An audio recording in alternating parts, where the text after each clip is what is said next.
Good morning प्यारे भैया बहनों। तो सबसे पहले चैनल को लाइक कर दीजिए और शेयर कर दीजिए और जितना हो सके उतना सब्सक्राइब कीजिए। तो आज शुरुआत करते हैं कक्षा 12 की फिजिक्स का। चैप्टर है किरचॉफ का नियम तथा वैद्युत प्रपथ। तो किरचॉफ के नियम वाले लेसन में सबसे पहले शुरुआत करते हैं अपन, जो सेल है वो क्या होता है। सेल, तो सेल एक ऐसा उपकरण होता है जो रासायनिक ऊर्जा को विद्युत ऊर्जा में परिवर्तित कर देता है। उसको कहते हैं अपन सेल, या ऐसे भी बोल सकते हैं अपन एक ऐसी युक्ति जो रासायनिक ऊर्जा को विद्युत ऊर्जा में परिवर्तित करती है, उसे कहते हैं अपन वैद्युत सेल। वैद्युत सेल एक ऐसी युक्ति जो रासायनिक ऊर्जा को विद्युत ऊर्जा में परिवर्तित करती है, तो उसे कहते हैं वैद्युत सेल। जिस सेल का एक डायग्राम है, डायग्राम यहाँ पे होता है प्लस, यहाँ पे होता है माइनस। तो एक सेल है ये सिर्फ। तो विद्युत सेल एक ऐसी युक्ति है जो रासायनिक ऊर्जा को विद्युत ऊर्जा में परिवर्तित करती है, तो इसे कहते हैं विद्युत सेल। और सेल से अपन नॉर्मल निर्बल विद्युत धारा प्राप्त कर सकते हैं। अगर अपन को प्रबल विद्युत धारा प्राप्त करनी है, कई सेलों को एक साथ जोड़ा जाता है।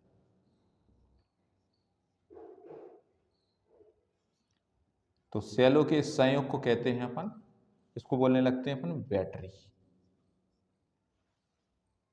तो विद्युत सेल एक ऐसी युक्ति जो रासायनिक ऊर्जा को विद्युत ऊर्जा में परिवर्तित करती है, तो उसे कहते हैं विद्युत सेल। और सेलों से अपन निर्बल विद्युत धारा प्राप्त कर सकते हैं। अगर प्रबल विद्युत धारा प्राप्त करनी है तो कई सेलों को एक साथ जोड़ा जाता है, और सेलों के इस संयोग को कहते हैं अपन बैटरी। इसके बाद एक डायग्राम में हम सेल लगाएंगे, उसी से सेल के बहुत से मान निकालेंगे। तो डायग्राम है, इसमें लगा देते हैं, एक सेल लगा दिया, इसके साथ इसका एक प्रतिरोध लगता है। इन सभी के मान अभी क्या होता है जी, इनकी परिभाषा भी अपन बताएंगे। यहाँ पे एक V वोल्ट की बैटरी लगा दी, यहाँ पे एक बाह्य प्रतिरोध लगा दिया, यहाँ पे लगा दिया एक अमीटर, यहाँ पे लगा दी एक कुंजी के, इसको बोलेंगे कुंजी, इसको जो हो गया अमीटर। ये बाह्य प्रतिरोध इसको बोलते, इसको बोलते आंतरिक प्रतिरोध।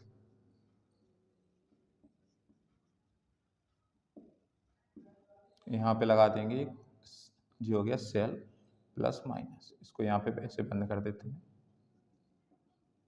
तो सबसे पहले पढ़ेंगे जो ई है, इसको बोलते हैं अपन सेल का विद्युत वाहक बल।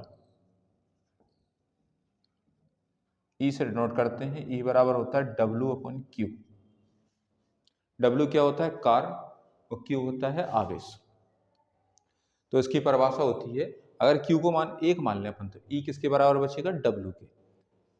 तो परिभाषा हो जाती है, एकांक आवेश को इस सेल सहित, ये क्या लगा है सेल, एकांक आवेश को सेल सहित इस पूरे परपथ में प्रवाहित करने से सेल की जो ऊर्जा उत्पन्न हो, एकांक आवेश है, इसको पूरे परपथ में प्रवाहित करने से सेल की जो ऊर्जा उत्पन्न होती है, उसे कहते हैं सेल का विद्युत वाहक बल।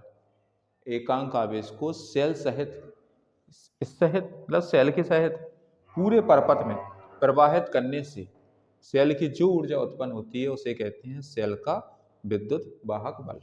इसे डिनोट करते हैं, ई बराबर हो गया W/Q। मात्रक बना लेंगे, इसका मात्रक होता है जूल प्रति कूलम, और शॉर्ट मात्रक होता है इसका वोल्ट। इसकी विमा निकाल लेंगे अपन, तो जूल की हो जाएगी ml² T-2, और कूलम की होती है 80।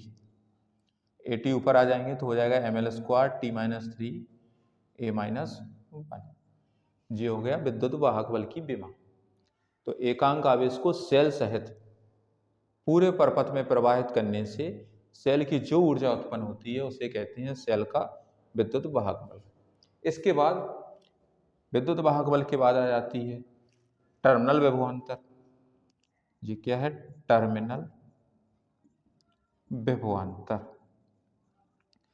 टर्मिनल विभवांतर को भी V से प्रदर्शित करते हैं। V बराबर होता है W/Q। इसकी भी परिभाषा सेम है कि एकांक आवेश को सेल सहित परपथ के किसी एक खंड में, एकांक आवेश को सेल सहित परपथ के किसी खंड में प्रवाहित करने से सेल की जो ऊर्जा उत्पन्न हो जाए उसे कहते हैं सेल का टर्मिनल विभवांतर। एकांक आवेश को सेल सहित पूरे परपथ में प्रवाहित करने से जो ऊर्जा उत्पन्न होती है उसे कहते हैं विद्युत वाहक बल। एकांक आवेश को सेल सहित परपथ के किसी खंड में प्रवाहित करने से सेल की जो ऊर्जा उत्पन्न हो उसे कहेंगे टर्मिनल विभवांतर। इसका भी मात्रक क्या हो जाएगा? वोल्ट, और विमा वही हो जाएगी सेम, ml² T-3 A-1। अब विद्युत वाहक बल क्या है? पूरे परपथ में, और ये क्या है? एक खंड में प्रवाहित करने से जो ऊर्जा उत्पन्न हो उसे क्या बोलेंगे? टर्मिनल विभवांतर। तो जब भी सेल लगा है तो हमेशा विद्युत वाहक बल क्या मानेंगे? E, और टर्मिनल विभव क्या है? V। यहां से अपन एक पॉइंट मान सकते हैं कि बहुत सारे V हैं, उन सब का योग किसके बराबर होता है? विद्युत वाहक बल के योग के बराबर होता है। अब अगली कंडीशन आ जाती है इसमें, जो R लगा है इसको बोलते हैं अपन आंतरिक प्रतिरोध। आंतरिक प्रतिरोध क्या है? आंतरिक प्रतिरोध को प्रदर्शित कर रहे हैं अपन R से। तो आंतरिक प्रतिरोध का काम होता है, अगर इस परपथ में जैसे धारा प्रवाहित हो रही है तो आंतरिक प्रतिरोध क्या करता है? धारा के मार्ग में रुकावट डालता है, या प्रतिरोध के मार्ग में भी रुकावट डालता है, उसे कहते हैं अपन आंतरिक प्रतिरोध। परिभाषा होती है, सेल जिस घोल का बना हो वह घोल भी विद्युत धारा या प्रतिरोध के मार्ग में रुकावट डालता है, इसी रुकावट को कहते हैं अपन आंतरिक प्रतिरोध। इसमें RC से डिनोट करेंगे, मात्रक वही होगा इसका जो प्रतिरोध का होता है ओम। इसके बाद आंतरिक प्रतिरोध हो गया, विद्युत वाहक बल हो गया, टर्मिनल विभवांतर हो गया। इसके बाद एक छोटी सी परिभाषा आती है विभव पतन। विभव पतन इसको प्रदर्शित करते हैं V' से। V' बराबर होता है IR। इसकी परिभाषा बनेगी, जैसे एक सेल लगा है, मतलब बैटरी ही है, V वोल्ट है, विभवांतर लगाया, धारा प्रवाहित हुई। जैसे ही पूरे परपथ में धारा प्रवाहित होगी तो धीरे धीरे विभव का मान क्या होगा? घटेगा। तो विभव के मान में जो कमी आए उसी को कहते हैं विभव पतन। जब किसी परपथ में विद्युत धारा प्रवाहित होती है तो कुछ समय बाद विभव का मान धीरे धीरे घटने लगता है, तो विभव के मान में आई इस कमी को कहते हैं अपन विभव पतन। मात्रक वही होगा इसका वोल्ट। तो विद्युत वाहक बल क्या है? पूरे परपथ में प्रवाहित करने से जो ऊर्जा उत्पन्न हो जाए उसे विद्युत वाहक बल, और एकांक आवेश को किसी एक खंड में प्रवाहित करने से जो ऊर्जा उत्पन्न हो जाए टर्मिनल विभव। सेल का आंतरिक प्रतिरोध क्या करता है? धारा के मार्ग में रुकावट डालता है। जब परपथ में धारा प्रवाहित होती है तो विभव का मान धीरे धीरे घटने लगता है। विभव के मान में आई इस कमी को कहते हैं अपन विभव पतन। इस डायग्राम का आप स्क्रीनशॉट ले लीजिए। फिर इसके बाद विद्युत वाहक बल, टर्मिनल विभव, आंतरिक प्रतिरोध में अपन संबंध स्थापित करते हैं।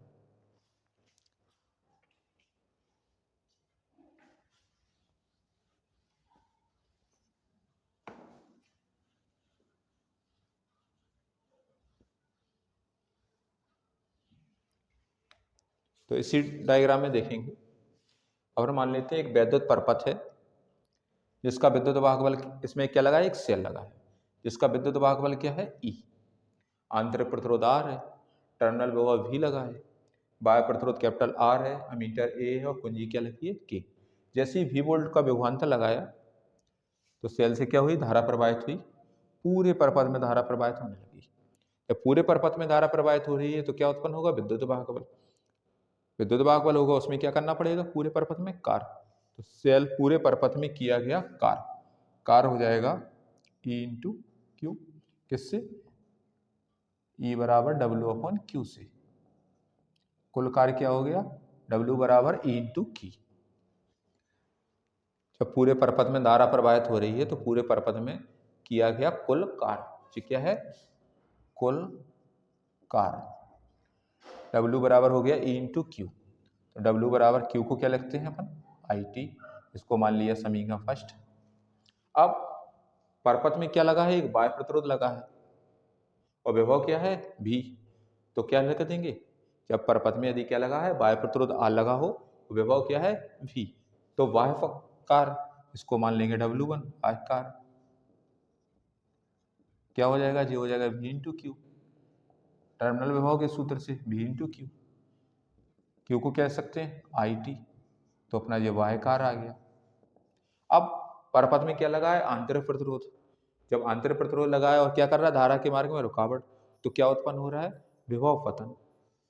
तो क्या हो गया, आंतरिक प्रतिरोध लगा है, विभव पतन V डैश है, तो आंतरिक कार्य, आंतरिक कार्य जो W बनी है, तो W2 बराबर क्या हो जाएगा, V dash into Q. W2 बराबर हो जाए V डैश को IR और Q को क्या लिखते हैं IT। W2 बराबर हो जाएगा I स्क्वायर RT जी, हो गया समीकरण थर्ड। पहले अपन ने कुल कार्य निकाला, बाह्य प्रतिरोध से बाह्य कार्य निकाला, आंतरिक प्रतिरोध से आंतरिक कार्य निकाला। अब ऊर्जा संरक्षण का नियम है, ऊर्जा संरक्षण का नियम कहता है कि जो कुल कार्य है वो आंतरिक कार्य और बाह्य कार्य के योग के कैसा होता है, बराबर। दोनों के मान रख दो। इसका हो गया EIT VIT और ये होगा I स्क्वायर RT। IT दोनों में कॉमन आ जाएगी, E बराबर क्या हो जाएगा V प्लस IR। ये अपना एक सूत्र स्थापित हो जाता है, विद्युत वाहक बल, टर्मिनल विभव और आंतरिक प्रतिरोध। अब इसमें एक कंडीशन है, अगर सेल को आवेशित करें, सेल को आवेशित करें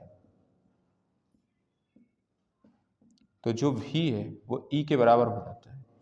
V बराबर क्या लिख सकते हैं, E प्लस IR। जी आपको न्यूमेरिकल में प्रॉब्लम देखा, इसको भी याद रखेंगे। जब सेल को आवेशित करेगा तो V बराबर हो जाएगा E प्लस IR।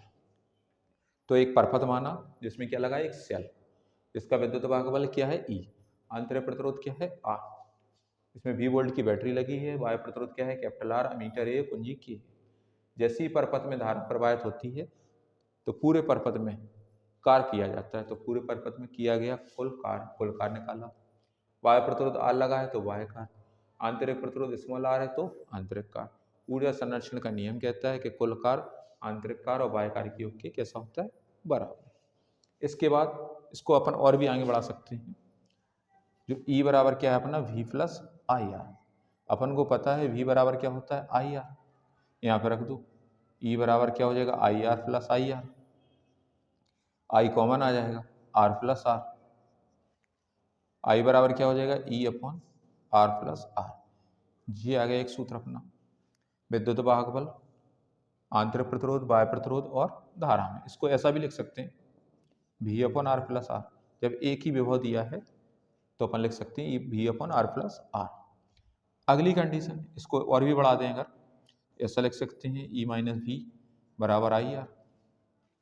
अब जैसे अपन को पता है उनके नियम से V बराबर IR, I बराबर क्या लिख सकते हैं, V अपॉन R।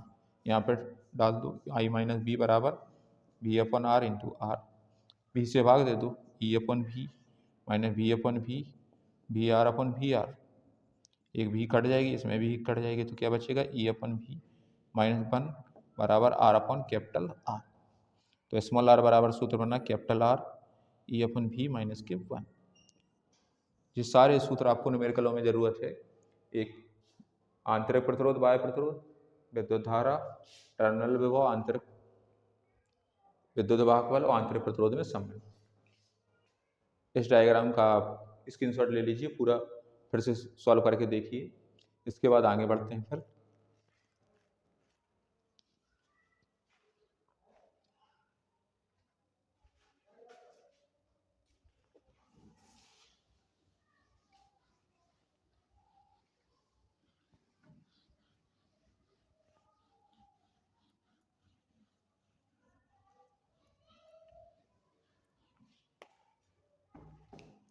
अब आगे पढ़ते हैं अपन, जो चैप्टर नेम है किरचॉफ के नियम।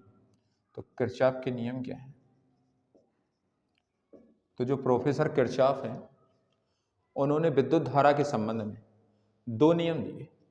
तो पहला नियम था संधि या धाराओं का नियम, संधि या धाराओं का नियम। ये वो क्या होता है? संधि होती है, हिंदी में पढ़ी अपन ने कि दो वर्णों के मेल को संधि कहते हैं। हिस्ट्री में भी पढ़ी कि जब दो महापुरुषों की लड़ाई होती है, मिल जाते हैं तो उन्हें कहते हैं संधि। ऐसा ही सेम इसमें है कि किसी भी संधि पर, मतलब किसी स्थान पर मिलने वाली समस्त धाराओं का बीजगणितीय योग शून्य होता है। बीजगणितीय योग मतलब सिग्मा। किसी संधि पर मिलने वाली समस्त धाराओं का बीजगणितीय योग शून्य होता है। जैसे हमने एक डायग्राम बनाया, इसमें हमने धाराएं दिखा दे रहे हैं। जैसे I1 I2 पास आ रही हैं और I3 I4 हमने दूर को दिखा दिया और I यहाँ पे होगी। कुल धारा पास आ रही है। तो बिंदु O पर क्या हो रही हैं? समस्त धाराएं क्या हो रही हैं? मिल रही हैं। तो इस पर उनका बीजगणितीय योग कैसा होगा? शून्य। या सेकंड कंडीशन अपन ऐसा भी बोल सकते हैं कि जो पास आने वाली धाराएं हैं वो दूर जाने वाली धाराओं की योग के कैसी होती हैं? बराबर होती हैं। इसी को भी कहते हैं संधि या धाराओं का नियम। तो नियम क्या है? किसी संधि पर मिलने वाली समस्त धाराओं का बीजगणितीय योग शून्य होता है, या पास आने वाली धाराओं का योग दूर जाने वाली धाराओं के योग के बराबर होता है। और जो नियम होता है, जी नियम होता है आवेश संरक्षण के नियम पे आधारित। आवेश संरक्षण के नियम पे आधारित होता है। आवेश संरक्षण का नियम पहले लेसन में पढ़ा था कि आवेश ना उत्पन्न किया जाता है न नष्ट किया जाता है, बल्कि एक रूप से दूसरे रूप में परिवर्तित किया जाता है। इसके बाद जो दूसरा नियम है वो नियम है बंद पास या बोल्ट्ता का नियम। दो बंद पास या बोल्ट्ता का नियम क्या है? तो बंद पास बना लेते हैं पहले। बंद पास, बंद परपथ, एक सेल लगा दिया, इसमें प्रतिरोध लगा दिया, एक और सेल लगा दिया, इसमें भी प्रतिरोध लगा दिया, और एक बाह्य प्रतिरोध लगा दिया। इसको मान लिया R1, इसको R2, इसको R3, इसको माना E2, इसको E1, इसमें धारा आ जाएगी I1, इसमें I2, जो हो जाएगी I1 प्लस I2। इसको मान लिया ABCDEF। ये एक बंद परपथ का चित्र है। अब बोल्ट्ता का नियम क्या कहता है कि किसी बंद पास में जो बहने वाली धारा है, धारा क्या है? I, और जो प्रतिरोध है उसका गुणनफल का बीजगणितीय योग किसी बंद पास में बहने वाली धारा और प्रतिरोध के गुणनफल का बीजगणितीय योग उस बंद पास में लगे जो विद्युत वाहक बल है उसके बीजगणितीय योग के कैसा होता है? बराबर होता है। धारा और प्रतिरोध के गुणनफल का क्या? बीजगणितीय योग विद्युत वाहक बल के बीजगणितीय योग के कैसा होता है? बराबर होता है। इसी को कहते हैं अपन बंद पास या बोल्ट्ता का नियम। और ये आधारित होता है ऊर्जा संरक्षण के नियम पे। ये भी अपन ने पढ़ा कि ऊर्जा न उत्पन्न की जाती है न नष्ट की जाती है, बल्कि एक रूप से दूसरे रूप में परिवर्तित की जाती है। अब इस सूत्र का अपन क्या निकालेंगे? गणितीय रूप निकालेंगे। तो हमने डायग्राम बना दिया। डायग्राम में एक लाइन हमेशा याद रखनी है, जो पहला नियम कह रहा है कि पास आने वाली धाराओं का योग दूर जाने वाली धाराओं के योग के बराबर होता है। तो अपन को डायग्राम में देखना है, अगर एक ही दिशा में जा रही है तो अपन को क्या करना है? घटाना है, और विपरीत जाए तो क्या करना है? जोड़ना है। तो देखो, बंद पास मानेंगे अपन, बंद पास ABCFA। बंद पास मतलब जहां से चले वहीं पे एंड करना है, ABCFA में। सेकंड नियम लगा रहे हैं अपन। तो I किसकी है? I1 R1। अब एक ही दिशा में है तो अपन को क्या करना है? घटाना है, माइनस I2 R2 बराबर क्या हो जाएगा? E1 minus E2। इक्वेशन जी फर्स्ट हो गई। पहला अपना क्या बन गया? समीकरण बन गया। अब अपन इसमें भी ले सकते हैं। देखो, एक बंद पास बना अपना ABDEA, ये लिया पूरा ABDEA। अब अपन को दिख रही धाराओं की दिशा कैसी है, विपरीत। तो अपन लिख देंगे I1 R1 plus I1 plus I2 R3 बराबर E1 प्लस 0, क्योंकि इसमें दो विद्युत वाहक लगानी है। ये हो गया अपना समीकरण सेकेंड। इसके बाद एक बंद पास और बन रहा है, एक बना बंद पास AFCDEF में, इसमें लगा देंगे, इसमें भी विपरीत है। तो I2 R2 plus I1 plus I2 R3 बराबर E2 प्लस 0, ये समीकरण थर्ड हो गया। एक पहले नियम से बन जाएगा कि पास आने वाली धाराओं का योग दूर जाने वाली धाराओं के योग के बराबर होता है। तो इसको लिख सकते हैं I1 प्लस I2 किसके बराबर हो गई, I3 के। इसको समीकरण 4 मान सकते हैं अपन। ये होता है बंदपास या वोल्टा का नियम का गणितीय रूप। इसका भी स्क्रीनशॉट ले लीजिए जल्दी से। फिर उसके बाद पढ़ेंगे ह्यूस्टन सेतु।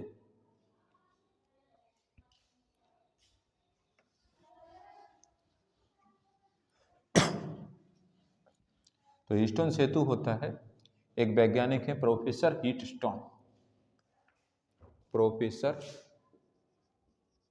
व्हीटस्टोन। तो उन्होंने किसी चालक का प्रतिरोध ज्ञात करने के लिए एक उपकरण बनाया, उसी को कहते हैं ह्यूस्टन सेतु या ह्यूस्टन ब्रिज। तो उसमें उन्होंने क्या किया, एक समांतर चतुर्भुज लिया, उसकी भुजाओं पर उन्होंने 4 प्रतिरोध लगाए। जैसे हमने 4, जैसे समांतर चतुर्भुज की भुजाएं होती हैं, उसी भुजाओं पे उन्होंने 4 प्रतिरोध लगाए। उन्होंने 2 भुजाएं बनाई, उसके बाद 2 भुजाएं और बना दो,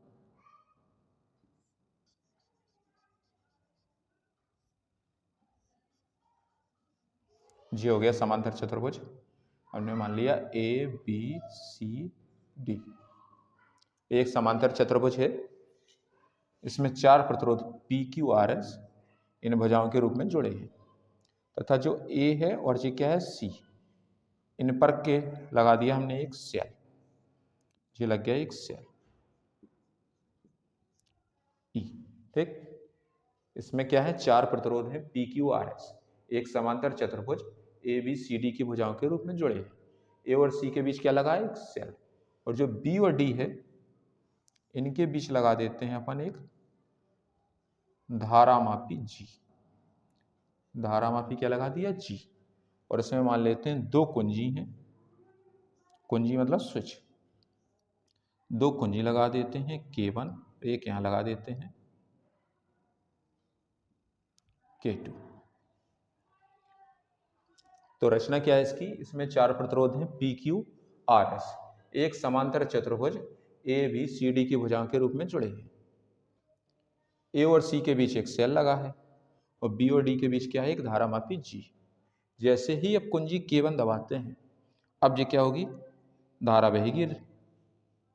अब ये पहुंची धारा यहाँ, और कितने भाग में बढ़ गई, 2, I1 I2।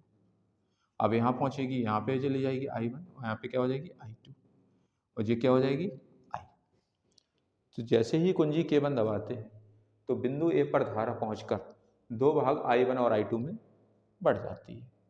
तो अपन PQRS के मान इस प्रकार रखते हैं कि जैसे ही कुंजी K2 दबाएं, तो इस धारामापी G में क्या करें, कोई परिवर्तन ना हो। तो रचना में क्या लिखेंगे, इसमें 4 प्रतिरोध होते हैं PQRS, एक समांतर चतुर्भुज ABCD की भुजाओं के रूप में जुड़े हैं। A और C के बीच एक सेल लगा है, B और D के बीच एक धारामापी G है, 2 कुंजी हैं K1 और K2। जैसे ही कुंजी K1 दबाते हैं, तो धारा प्रवाहित होती है और बिंदु A पर पहुंचकर 2 भागों I1 और I2 में बढ़ जाती है। अतः PQRS के मान इस प्रकार समायोजित करते हैं, K2 को दबाने पर धारामापी में कोई परिवर्तन ना हो। अब इसको सॉल्व कर लेंगे अपन। इसमें भी बंद पास बन रहा है, क्या बन रहा है, एक ABDA और दूसरा बन रहा है BCDB। तो पहले वाला बंद पास लेंगे, तो अपन ने लिया बंद पास ABDA में किरचॉफ का सेकंड नियम, किरचॉफ का सेकंड नियम लगाएंगे।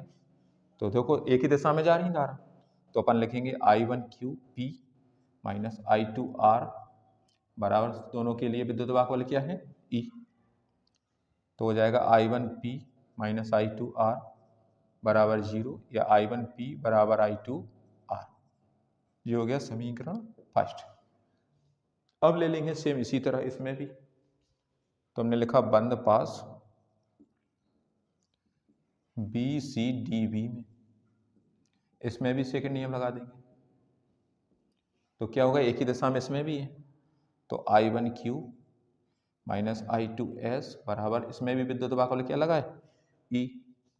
तो I1Q माइनस I2S बराबर 0।